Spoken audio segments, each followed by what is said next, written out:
Makababalik na sa serbisyo si resigned Philippine National Police o PNP Chief Director General Alan Purisima matapos ang 6 na buwang suspensyon na ipinataw ng Ombudsman. Ito ang balita ni Lea Ilagan.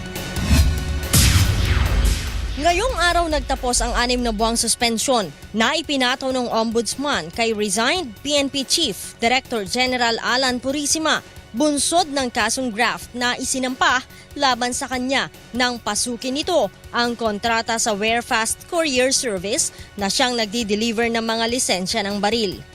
December 4 ng nakaraang taon nang masuspinde si Purisima, subalit December 9 na nito natanggap ang suspension order.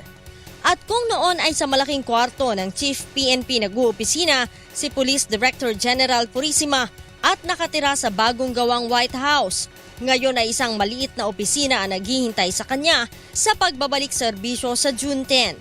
Ayon kay PNP OIC, Police Deputy Director General Leonardo Espina, mananatili muna sa Police Holding and Accounting Unit o PHAU si Purisima habang hindi pa ito nabibigyan ng bagong posisyon ng NAPOLCOM sa rekomendasyon naman ng Senior Officials Promotion and Replacement Board.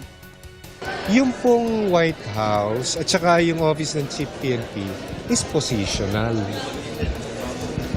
The one occupying that is the Chief PNP.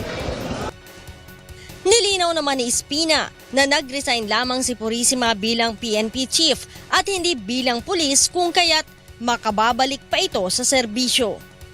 May rangko, pero walang posisyon, naghihintay, wala siyang power. Habang naghihintay ng kanyang official designation. Sinubukan naming kunan ng pahayag ang abogado ni Purisima, ngunit hindi nito sinasagot ang aming tawag.